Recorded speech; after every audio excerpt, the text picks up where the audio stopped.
थी कि देखिए एससीओ समिट में पहलगाम टेरर अटैक की निंदा नहीं होती। आप लोग ये कहा करते थे कि हमारी विदेश नीति पूरी तरीके से फेल हो गई है। क्या आज भी अनवर पाशा यही कहेंगे या कुछ सुर बदलेंगे? प्राची जी, ये बहुत ही गंभीर और महत्वपूर्ण विषय है।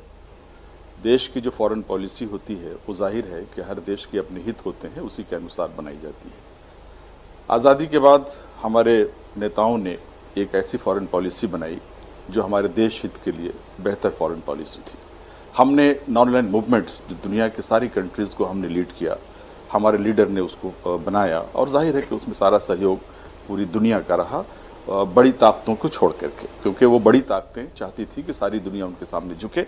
उसका मुकाबला करने के लिए हमारे लीडर ने, नेहरू जी ने और दूसरे लीडरों ने मिलकर के एक नॉन अलाइंड मूवमेंट की जो एक फॉरेन पॉलिसी थी वो इख्तियार की और उसकी कामयाबी थी कि हम किसी के सामने झुके नहीं थे। हमारा सर बुलंद हमेशा था। किसी भी सुपर पावर की हिम्मत नहीं थी कि वो भारत को आंख दिखा सके। किसी ने आंख नहीं दिखाया। अमेरिका ने आंख दिखाने की कोशिश की थी 1971 में। अमेरिका को भी हमने आईना दिखा दिया कि तुम्हारी हिम्मत नहीं है, तुम हमारी तरफ आंख नहीं दिखा सकते। और सातवां बेड़ा भेजता रह गया अमेरिका और हमने पाकिस्तान के 2 टुकड़े कर दिए, बांग्लादेश बना दिया। ये हमारी अचीवमेंट थी, हमारी फॉरेन पॉलिसी की अचीवमेंट थी, हमारी डिप्लोमेसी की अचीवमेंट थी ये। लेकिन आज क्या दशा है?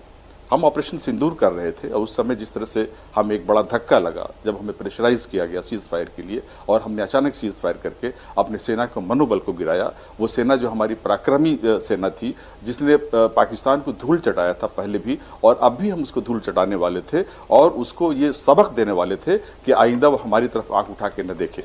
अपने अनवर पाशा जी, अब बात इससे बहुत आगे निकल गई है। अभी आप इसी चीज पर अटके रह गए। आप सुनिए अनवर पाशा जी, अगर बिजनेस का, अगर व्यापार की धमकी अमेरिका ने, अगर व्यापार की धमकी अमेरिका ने हमें दी और हमने उसकी बातों को अगर मान लिया, तो बताइए उसने 50% टैरिफ क्यों लगाया हम पर? अगर भारत उसके आगे नतमस्तक है। अनवर पाशा जी, एक लॉजिकल सवाल का जवाब दीजिएगा, एक लॉजिकल सवाल का जवाब दीजिएगा। भारत की विदेश नीति या भारत के इतिहास के बारे में बात कर रहे थे, मैं आपकी बात सुन रही थी। अभी एक सवाल इसमें जोड़ लीजिए, एक सवाल इसमें जोड़ लीजिए। लॉजिकल सवाल का जवाब आप मुझे दीजिएगा कि अगर भारत ट्रंप के आगे नतमस्तक है, अगर भारत ने ट्रंप के कहने पर सीज फायर किया, एससीओ में पहलगाम टेरर अटैक की निंदा पाकिस्तान के सामने बैठकर हो रही है, चाइना जो मेजबानी कर रहा है उस टेबल पर हो रही है, आप अभी भी कह रहे हैं कि ट्रंप ने सीज फायर कराया, तो फिर क्यों 50% टैरिफ लगाया उसने हम पर? फिर ये क्यों नया वर्ल्ड ऑर्डर बन रहा है? प्राची जी, चाइना की जो पॉलिसी है आपको मालूम है, मुंह में राम राम बगल में छुड़ी। किसके साथ खड़ा था चाइना? जब ऑपरेशन सिंदूर हमारी सेना जो पराक्रम दिखा रही थी, किसके साथ चाइना खड़ा था? वही चाइना पाकिस्तान के साथ खड़ा था, पाकिस्तान की मदद कर रहा था, हमारे खिलाफ खड़ा था वो चाइना। हम चाइना पर भरोसा कर लें? चाइना अपना हित देख रहा है। चाइना गलवान पे कुछ नहीं बोल रहा है। चाइना बॉर्डर जो डिस्प्यूट है उसमें कुछ नहीं बोल रहा है। वो बोल रहा है ये सब चलते रहेंगे। Let's talk about trade, let's talk bilateral, let's go for bilateral. China पर चले गए ना। ट्रंप का जवाब मैंने आपको दिया कि अगर ट्रंप के आगे भारत झुक गया है जैसा आप कह रहे हैं, तो फिर ट्रंप ने 50% टैरिफ हम पर क्यों लगाया? ये तो नया लॉजिक है ना कि झुके भी और 50% टैरिफ भी लग गया। रही बात चाइना की, अनवर पाशा जी, मैं अपनी देश की सेना पर यकीन करती हूँ। मेरी देश की सेना ने कहा कि हमने प्रॉक्सी वॉर जीता चाइना से, तो मैं ये बात मानती हूँ।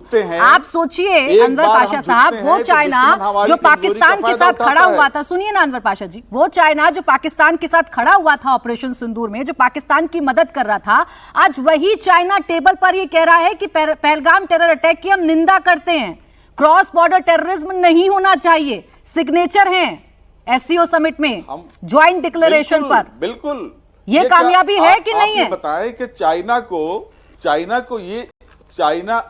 को आज ही रियलाइजेशन हुआ क्या चाइना पाकिस्तान से अपने ताल्लुकात खत्म कर रहा है? या जरा पूछिए आप।